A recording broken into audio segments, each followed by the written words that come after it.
আসসালামু আলাইকুম বন্ধুরা, সকলে কেমন আছেন? আল্লাহর রহমতে আলহামদুলিল্লাহ আমি অনেক ভালো আছি। বন্ধুরা, নতুন বছরে মজাদার একটা রেসিপি তৈরি করে আপনাদের সাথে শেয়ার করব। আশা করছি সকলের কাছে রেসিপিটা খুব ভালো লাগবে।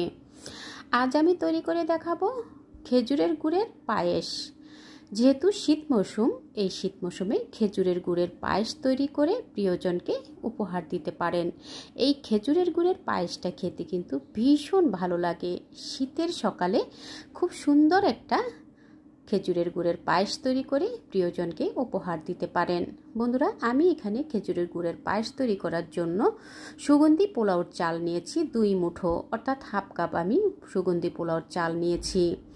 চালটাকে খুব ভালোভাবে ধুয়ে কষলে ধুয়ে নিব এবং সাদা পানিটা বেরিয়ে যাওয়া পর্যন্ত ভালোভাবে কষলে ধুয়ে নিয়ে এরপর পর্যাপ্ত পরিমাণে পানি দিয়ে চালটাকে আমি 1 ঘন্টা ভিজিয়ে রেখে দেব।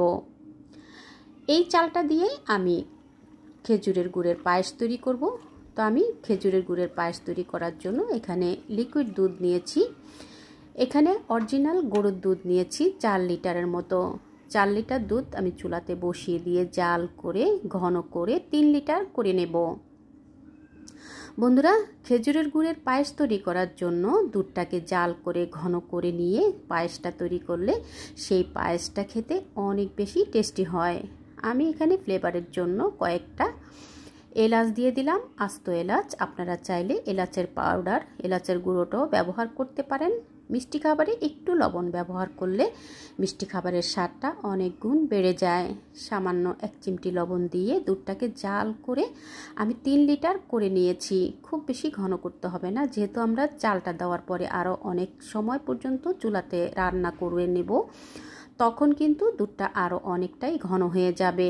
তো আমি 1 ঘন্টা চালটাকে ভিজিয়ে রাখার পরে চালটা এখন আমি ফুটন্ত দুধে দিয়ে দিলাম, দিয়ে অনবরত নেড়ে চেড়ে জাল করে নেব।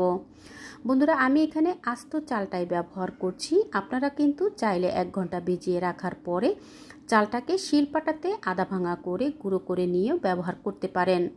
তো আমি আর গুঁড়ো করে নিলাম না, আমি চালটাকে সরাসরি আস্ত দিয়ে দিলাম, দিয়ে কিছুক্ষণ ঘন ঘন জাল করে নেড়ে নেব।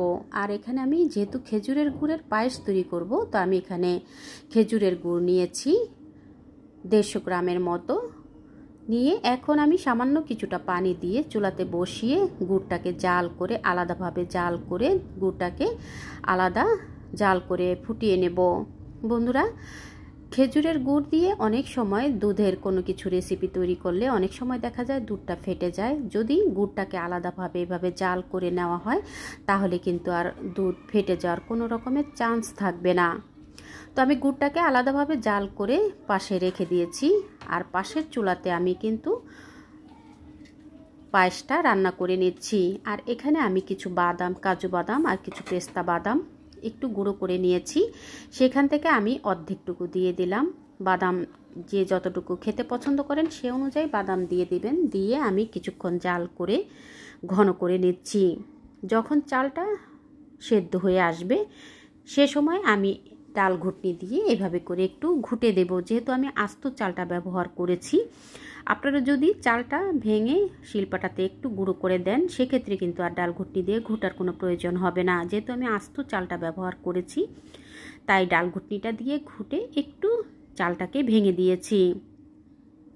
কিছুটা বাদাম কুচি আমি রেখে দিয়েছি গার্নিশিংয়ের জন্য।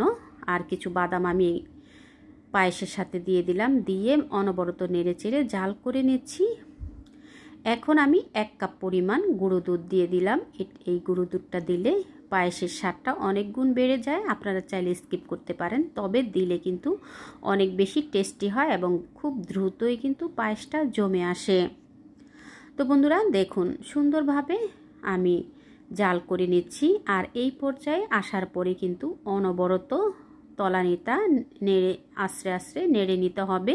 যেহেতু দুধটা অনেকটা ঘন হয়ে গেছে, আমি দুধটা দেওয়ার পরে ডাল ঘুটনিটা দিয়ে আবারও একটু ঘুটে দিয়েছি যাতে করে দুধটা ভালোভাবে মিশে যায়। বন্ধুরা, অনবরত পেনের গা ঘষে ঘষে পায়েসটাকে জাল করে নিতে হবে যতক্ষণ না পর্যন্ত ঘন হয়ে আসে। যেহেতু ঘন হয়ে এসেছে তাই একটু ঘন ঘন নেড়ে চেড়ে জাল করে নিতে হবে, যাতে করে তলানিতে লেগে না যায়। তো বন্ধুরা দেখুন, ঘন ঘন নেড়ে চেড়ে পায়েসটাকে জাল করে নিচ্ছি। এভাবে করে বেশ কিছুক্ষণ জাল করার পরে আমি চুলাটা অফ করে দেব। বন্ধুরা, ঘনত্বটা আপনারা দেখে বুঝে নেবেন, যে যেরকম ঘনত্ব খেতে পছন্দ করেন পায়েসের, সেই অবস্থায় চলে আসার পরে আমি চুলাটা অফ করে দিয়ে এরপর আমি গুড়টা ব্যবহার করব। বন্ধুরা, ফুটন্ত দুধে অনেক সময় গুড় ব্যবহার করলে দুধটা কিন্তু অনেক সময় ফেটে যাওয়ার চান্স থাকে, যার কারণে আমি সেই চান্সটা নিলাম না। আমি গুড়টাকে আলাদাভাবে জাল করে নিয়েছি। এখন আমি চুলাটা অফ করে দিয়ে যখন পায়েসটা বেশ কিছুটা ঘন হয়ে এসেছে, ঠিক এরকম ঘন হয়ে আসার পর আমি এখন আগের থেকে জাল করে রাখা খেজুরের গুড়টা দিয়ে দিলাম। বন্ধুরা, শীতের সকালে এরকম খেজুরের গুড় দিয়ে পায়েস তৈরি করে খেলে ভীষণ মজা লাগে আর ভীষণ ভালো লাগে এরকম শীতের দিনে খেজুরের গুড়ের পায়েস খেতে। তো বন্ধুরা, আমি মিষ্টিটা আমার টেস্ট অনুযায়ী দিয়ে দিলাম। আপনারা আপনাদের টেস্ট অনুযায়ী কিন্তু চেক করে মিষ্টিটা ব্যবহার করবেন। দেখুন, ঠিক এরকম ঘনত্ব করে পায়েসটা আমি তৈরি করে নিয়েছি। এটা কিন্তু ঠান্ডা হয়ে গেলে আরও অনেকটুকু ঘন হয়ে যাবে। ঠিক এরকম অবস্থায় পায়েসটা তৈরি করে নিলে পারফেক্টভাবে ঘনত্ব পায়েস তৈরি হবে। তো বন্ধুরা, এখন আমি একটা সার্ভিং ডিশে তুলে নিচ্ছি। দেখুন, একটা সার্ভিং ডিশে তুলে আমি আমার পছন্দ মতো গার্নিশিং করে নেব। আপনারা আপনাদের পছন্দ মতো গার্নিশিংটা করে নিতে পারেন। চুলা থেকে নামানোর পরে একটু ঠান্ডা হয়ে আসলে তারপরে কিন্তু পায়েসটা আরও অনেকটা ঘন হয়ে আসবে। তো আমি একটা সার্ভিং ডিশে তুলে নিয়ে আমি কিছু বাদাম কুচি দিয়ে গার্নিশিংটা করে নিচ্ছি। বন্ধুরা, আপনারা যদি এই পায়েসটা মেহমান বা গেস্ট আসার থাকে, তাহলে আপনারা চাইলে আগের দিন তৈরি করে রেখে ফ্রিজের নর্মাল চেম্বারে রেখে দিয়েও কিন্তু আপনারা সার্ভ করতে পারেন।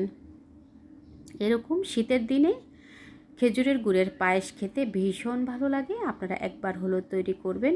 আমার এই রেসিপিটা আপনাদের কাছে কেমন লাগলো কমেন্টস করে জানাবেন।